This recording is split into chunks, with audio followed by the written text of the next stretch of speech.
Polling is underway in the island nation of Sri Lanka with 15.9 million registered voters. This is being touted as a watershed moment in the history of one of Asia's oldest democracy.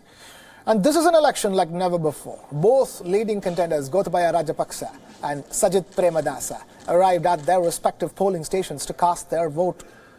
Rajapaksa appeared extremely confident as he arrived at the polling booth, saying that the people of Sri Lanka could get a better future under his presidency. Sir, do you feel confident, sir? Yes. Very confident, very confident.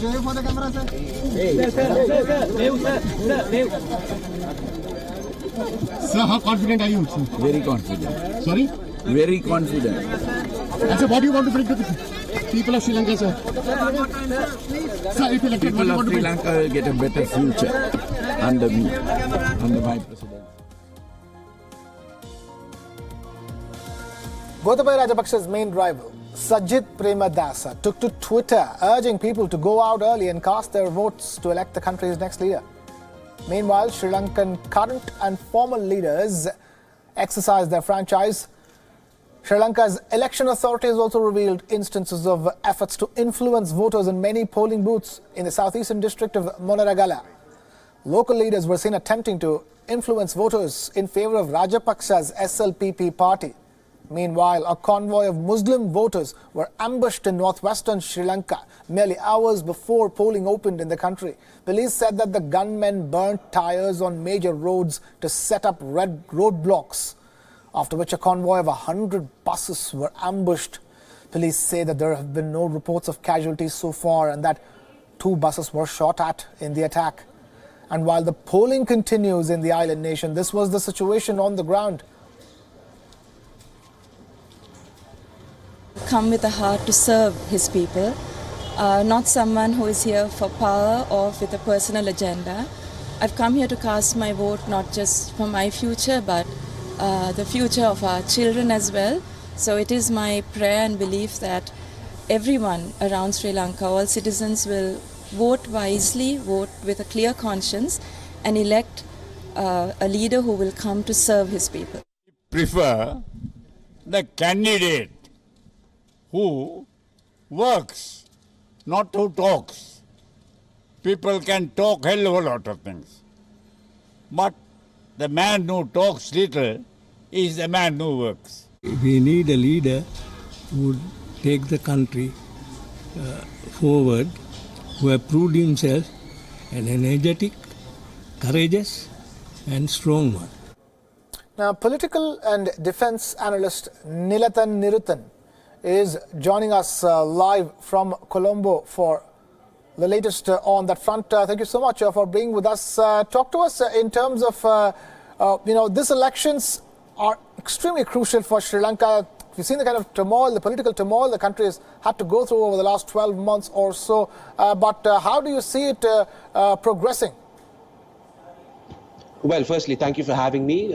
It's an interesting election. As you pointed out, it's quite a unique election as well, in the sense that both parties seem quite confident. Both parties seem quite optimistic about the prospects, about their candidate coming to power. And it's really been fought on a core set of very key issues, such as security, economic reforms, agriculture, education, and things like that. So, yes, as you said, if the people of Sri Lanka want a more stable government, then we are likely to see them vote a certain way. If the Sri Lankan population are keen on voting for, let's say, a government which has at least a proposed sense of democracy and freedom and things like that, it's likely to go another way. So an absolutely unique moment in Sri Lankan history, as you said. Mr. Rajapaksa is extremely confident, Nilathan Niruthan, and Sajith Premadasa is urging people to vote. What's the dynamics over here? Will a higher voter turnout result in a victory for Sajith Premadasa?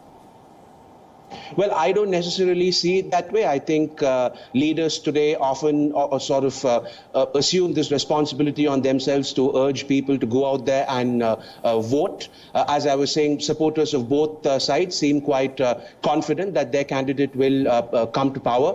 What we've got to remember here essentially is that these elections will have been fought on the basis of policy, especially security policy and economic policy.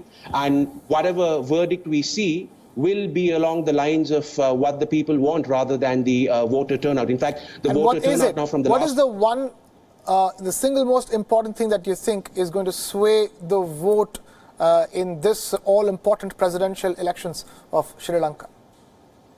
Well, it would come down to the sort of stability of the country. I think this is something that we see in many parts of the world where the electorate has to decide between a strong, stable government and a more liberal, free government. So that's kind of the dichotomy that we face here as well. And the voter turnout, as I was just saying, is expected to be, from the last data reports we have, is expected to be around 75 to 80%, which is what a lot of us were expecting anyway. So I don't see there being a monumental change there. Right. You know, it's never good to guess before the final results are out. But what do the early predictions tell you at this point in time in terms of which way these elections are going to go? Well, once again, thankfully, I'm in a position where I can avoid making prophecies. The data suggests that there's very little to choose between the two candidates, and as I'm sure you're aware, it's kind of become fashionable for opinion polls to be wrong. It's kind of become fashionable for people predicting elections to kind of have their prophecies go astray. Both sides believe that their candidate is a front runner, but as you just said, there is one candidate who seems overtly confident, while another candidate seems to be urging people to go out there and vote. So surely that is a sign that they see something that perhaps we don't in terms of who the front runner is. Political and defense analyst Nilathan Niruthan joining us live on this broadcast for the latest on the Sri Lankan elections. Thank you so much for being with us here on WION World is One. Away from that, the elections in Sri Lanka today could very well test India's influence in the island republic. Widely seen as the presidential frontrunner is Gotabaya Rajapaksa, hailing from one of the most politically powerful families in Sri Lanka. Here's all that you need to know about this high-profile candidate and what his victory could mean for India, a neighbor who is keeping a close watch on all the developments. These allegations are quite absurd. Take, for instance, the allegation that the security forces killed or gravely mistreated those who surrendered or detained. This has been repeated loudly and repeated often, but it is not an accusation that stands up to scrutiny. They work the same way.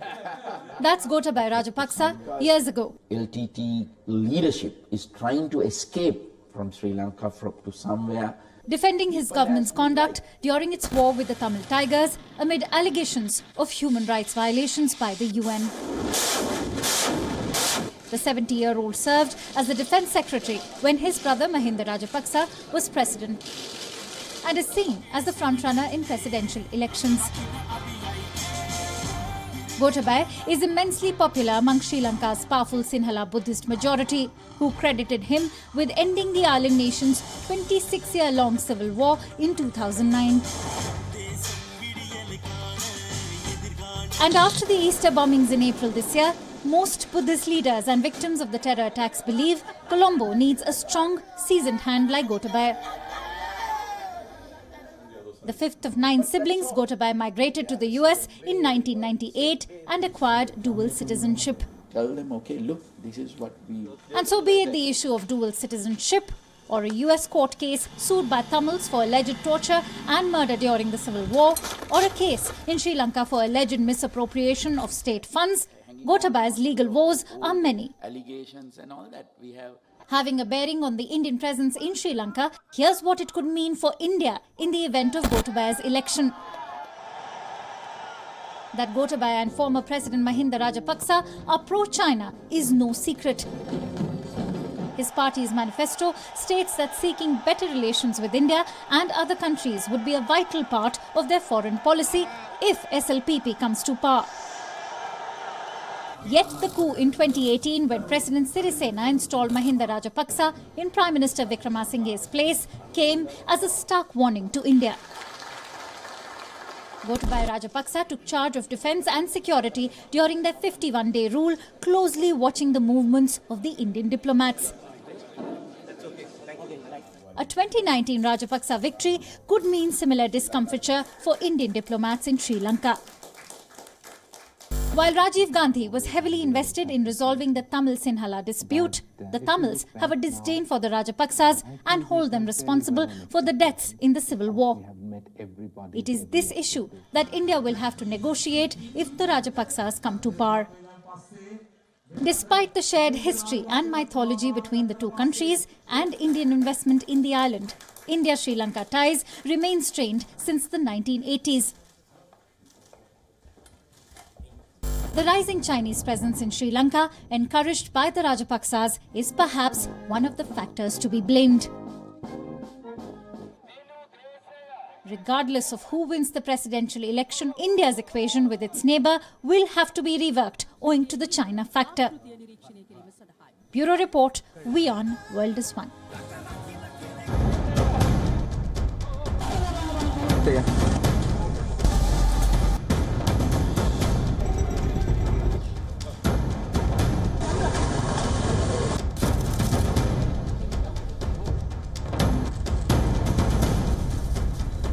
Sir, how confident are you? Very confident.